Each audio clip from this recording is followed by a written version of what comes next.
Hey friends, this is sort of a special video I've got prepared for you here. Normally on this channel I am really forward focused, looking at stuff that I'm working on at a time and building things, and this time we're going back. I've got two pitch videos that I had made. They've been uploaded to my channel, but they've been listed as private for years.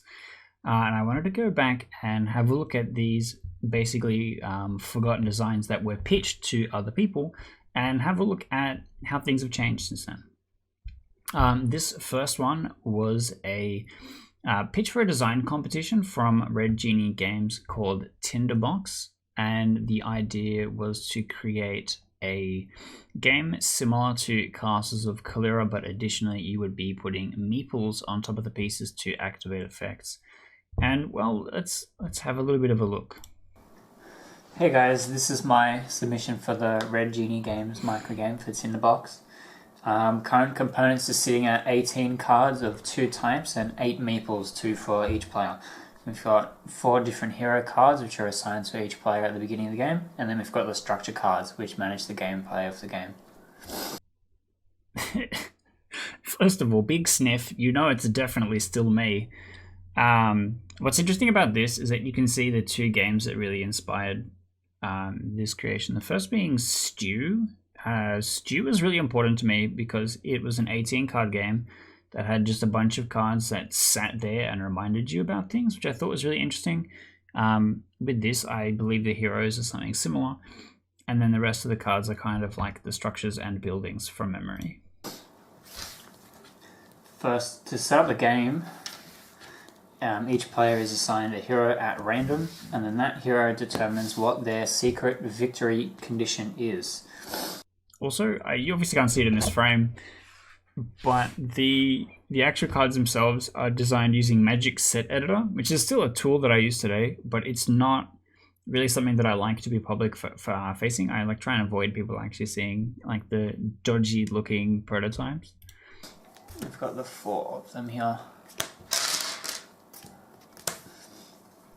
So this is all art that was provided by the publisher for the game design contest, which I believe they own all the rights to, and if the game was going to be published, that this is kind of the art that was going to be used. Each of them denotes a type of resource that you need to win the game. There is 3 different types of resources, and they are accumulated by having either your meeple on an objective. I don't think you can really see because the video is 360p, but the resource types are literally the Magic the Gathering color symbols. Okay, let's start with just this one. And then each player gets 2 meeples, and they are used to trigger the effects of structures when played upon them. Then shuffle the structure deck, which I wish I could do. Big sniff every time. And then each player is dealt 2 cards from the structure deck. Nothing's changed. And then start with a randomly determined first player. Deck over here. Now, players have the option of choosing 2 of any of these 4 actions. Drawing a card, placing a structure card face up or face down in the center row from your hand, or placing a meeple onto a structure, or moving a meeple from one structure to another. And then after those actions have been completed, the following things happen. Any structure card played face up this turn has an immediate effect. So for example, what have we got here? Food cards. So for example, the Night Watch House, target player reveals their hero card to you. If I have just played this structure card face up in the center row, after my actions have been completed, this effect will resolve and I will see probably my opponent's hero card. So quick thing here, I didn't explain that each player's hero card was supposed to be hidden. So that might have been a shock to find out that it's supposed to be revealed. But from memory, the hero card being turned face up was like, oh, I have enough resources to win the game, this is my hero. And you were trying to figure out which heroes based on what resources people were collecting. And then any meeples on face down structures, turn those structures face up, which triggers its effect, same as before. And then any meeples the active player has on a structure, activate that structure's effect. So if I've played the Night Watch house and I have a meeple on it, at the end of every turn, that structure's effect will trigger. And then the active player receives victory points from meeples on any food sources. If that player has enough victory points to match the hero card, then they reveal the hero card and claim victory. So for example here, we've got the distillery, and I need to have my meeple on the distillery to claim blue resources in this case. And then according to my hero, I require 3 blue resources, as well as 1 green and 1 red to win the game. So after I've spent 3 turns on here, then I can finish that part of my hero's victory condition. This game had a major problem of if your opponent just had the distillery, for example, and didn't need blue resources to win, just don't play that card. I do really like the castles of Kalira, but everyone's contributing to the same castle, and moving the people around is the way that you interact with things. So I think maybe there's something there that I might revisit in a future game. But for this, you can see that I was very much like, okay, here's everything that I know plus 10% to make the next thing. Okay. So the gameplay has a lot of different options to it, where playing structures either can be face up or face down. So if you have something that you don't need, or you want your opponent to trigger it by putting a meeple onto it, you can play it face down. Or you can play it face up and activate its effect immediately. And because you have 2 actions each turn, you can just spend your turn drawing 2 cards. Or you can play both of your structures to have both of their effects. Or you can play both your structures face down. Or you can place a structure and then put a meeple on it straight away to get its effect essentially twice. Or if you played a food generating structure, you can place it and then place your meeple on it to instantly score a victory point. As you get towards the end of the game, you'll find that you have a lot of different structures available. Say like this. And then you will have your meeples on some of them and your opponent's meeples on some of them.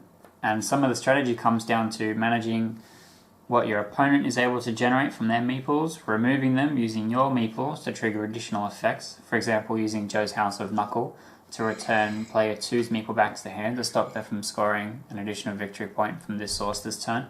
I remember from feedback that that specific thing meant that you could lock a player out of the game. What ended up happening is after this pitch, I ended up doing some playtesting with Red Genie about what they wanted to do with it. We ended up with some like square cards and changed some of the effects and stuff, but again, didn't end up being published. Or using a meeple to continually use an effect that will help benefit you, or to help look for a food source if it hasn't been revealed yet.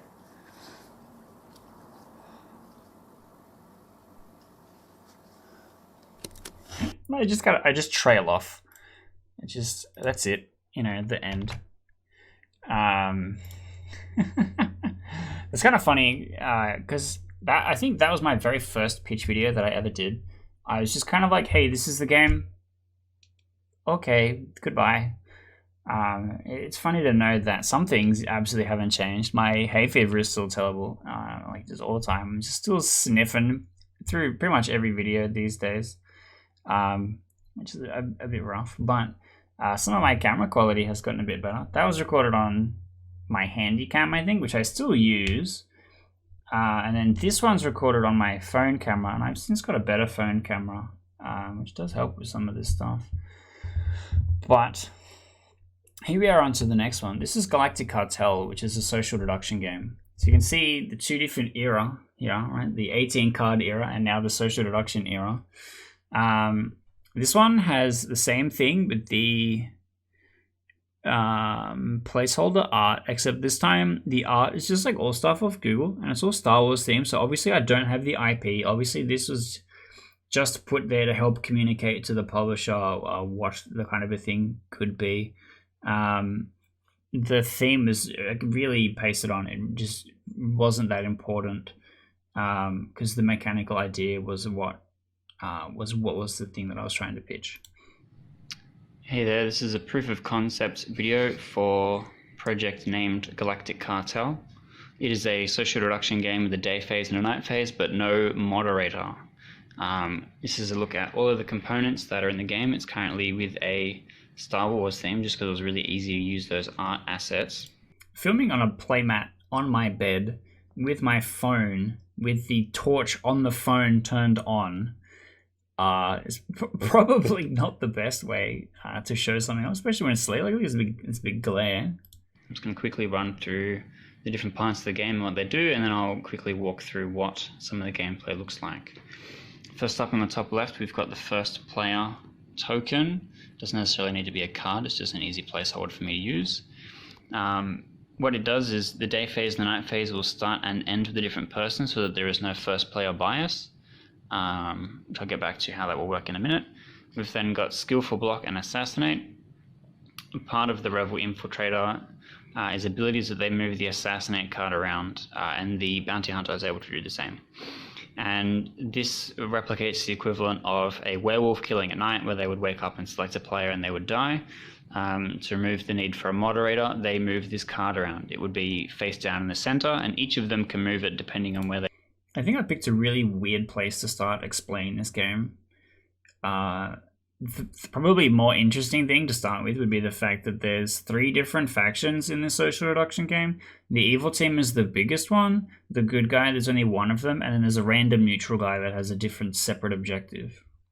They are in the night order. Whoever moves it first would probably stop the other person from moving it, but they don't know where each other sit.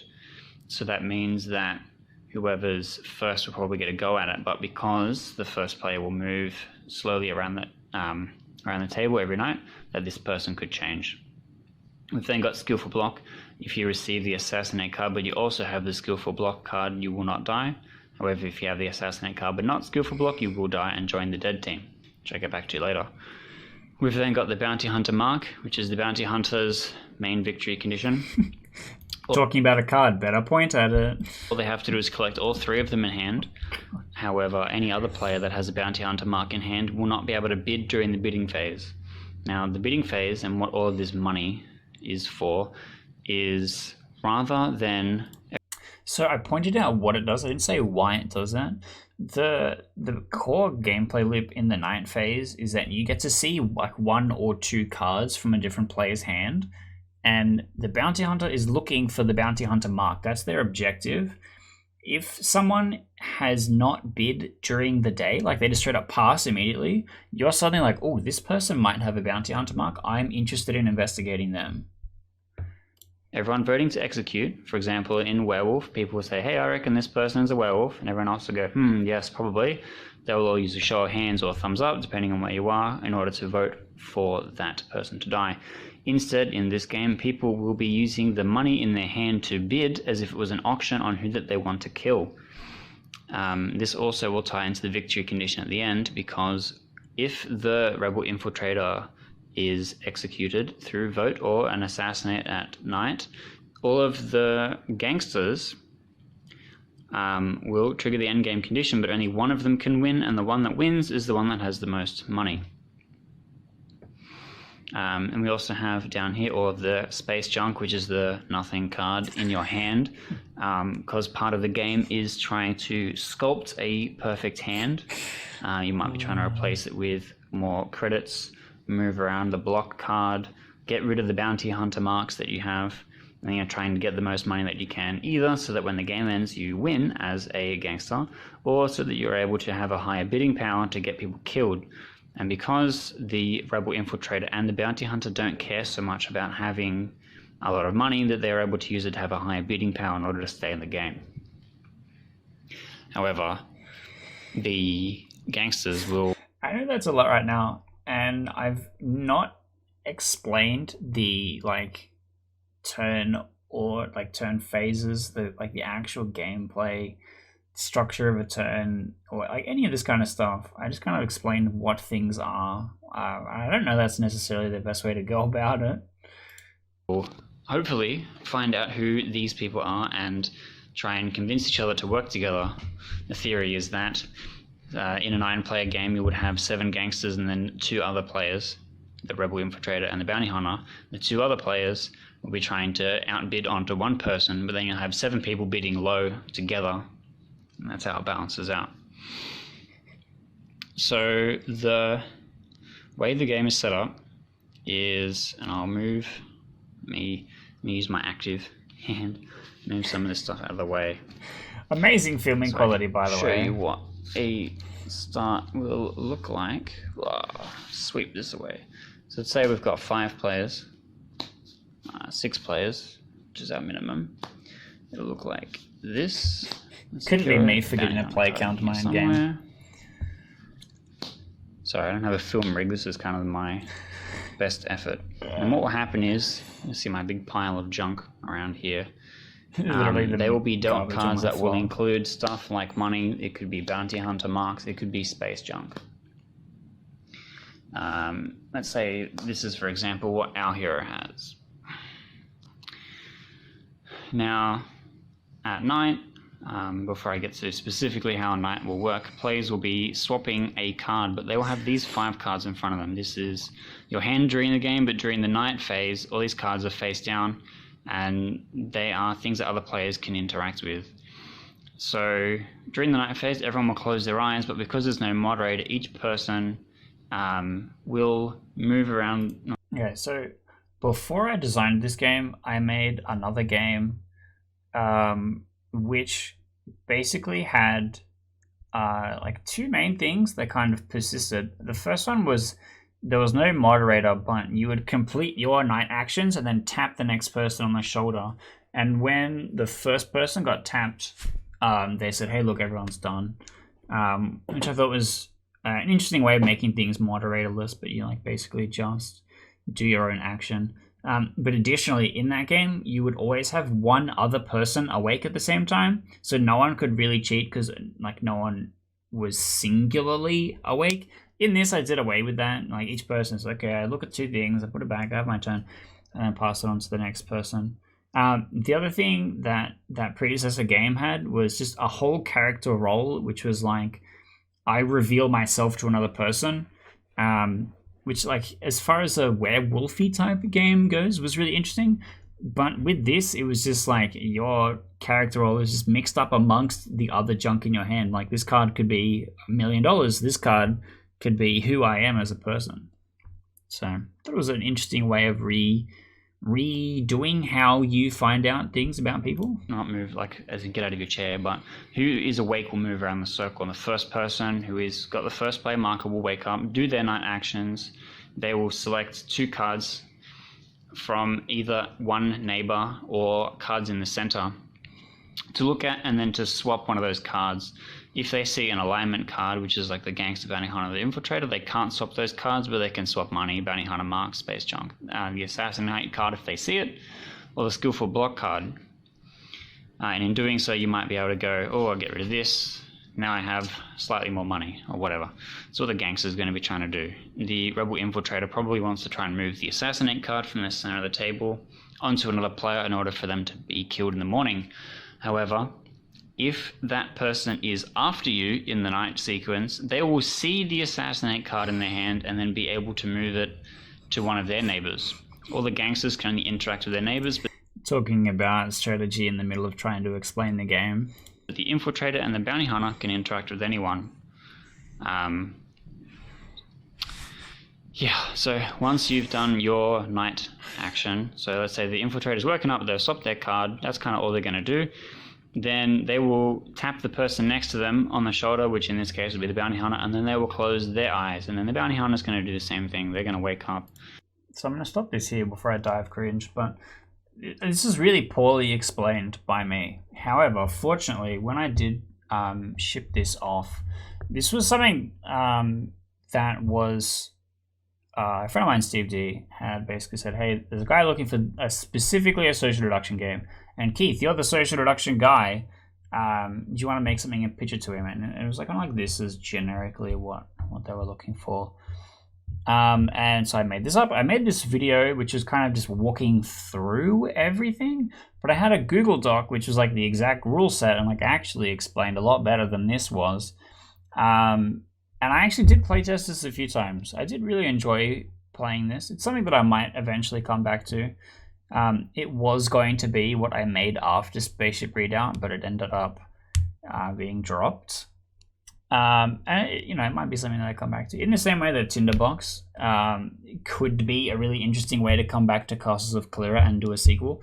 Galactic Cartel would be a really interesting way to come back and do Spaceship Redoubt 2, which could be kind of cool. There's like a lot of mechanics in this game that I think is really interesting. The first one being, instead of voting to execute players, you're bidding with like your financial power. Basically, is how strong your vote is. Players aren't eliminated. Your character dies, but you come back as someone seeking vengeance. Basically, so it's like, let's say the gangster is killed. They're replaced with a different character role, which gains a new victory condition, but is different. So the reason why you would kill people is you're attempting to remove the rebel infiltrator, because that is an end game condition. But this already sounds really clunky, right?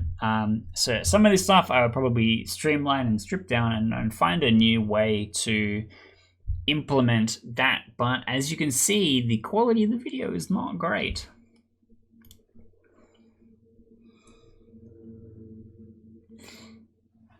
So that is a quick look at some of the previous pitch videos that I've done. The first one is 5 years old, and the second one is 2 years old. And it's really poorly filmed on my dodgy camera. The first one, the Tinderbox one, the quality is like below 360p. You can't read any of the text on the cards, but I believe in submitting it, I included the print and play version or something like, so you could actually look at the cards and read along as things were happening. The Galactic Cartel one is slightly better. You can see I've had a little bit of an equipment upgrade, but still not great. And then when I film stuff, I'm just basically still on my lounge room table I have a tripod now for my phone, which is a big upgrade compared to that shaky cam stuff.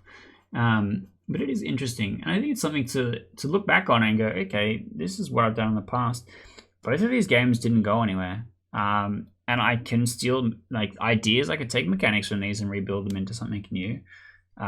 Like if I wanted to revisit Castles of Kalira, I could take some of that stuff from that Tinderbox idea and have a shared castle and put some meeples on them, all that kind of stuff. Or I could come back to Galactic Cartel if I wanted to, and potentially rebuild out something like that. It's like, this is based on the Spaceship Redoubt universe, but it's a different place, a different region or time or whatever like that. And looking back at this and going, okay, here's some things that me watching it was painful or was cringe or whatever. What's something I could do to improve? I think it's interesting to go back and have a look at these kinds of things, but also to show you guys, these are both videos that were listed as private, because at the time I was mostly just using my YouTube as a place to hold videos rather than specifically show them off to people.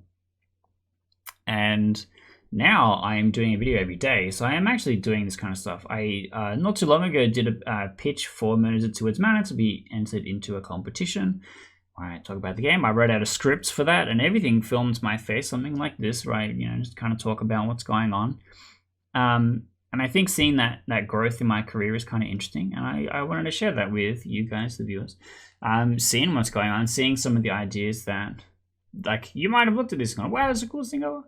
And it was put on the shelf. So you have to imagine how much confidence I had in the projects I did publish versus some of these things. A lot of stuff that I've designated as for pitching goes to die, Let a Drop. One publisher was like, hey, this is kind of cool, and I was like, sick, this game is for you only. And then those kind of things happen, but that is kind of the nature of the job. You make a lot of games, you pitch some stuff, you keep some stuff for yourself to publish. I've recycled some ideas. Maybe there's a rebirth for Galactic Cartel in the future. Maybe there's a rebirth for Tinderbox game in the future. But that's part of demystifying the day job. This is some of the stuff, making pitch videos, building prototypes, showing off the different things and explaining how the game works, that it helps to have some practice in doing this, or sending it to a friend and asking them for feedback of your presentation, or getting good at feeling comfortable on camera and talking about stuff. As you can see in both those videos, I'm not in shot. You don't see me. You recognize my veiny, bony hands in it and my constant sniffing and hay feveriness in the first video, at least. So you kind of maybe know it's me. But I think it is interesting to kind of see how much I've grown since then, and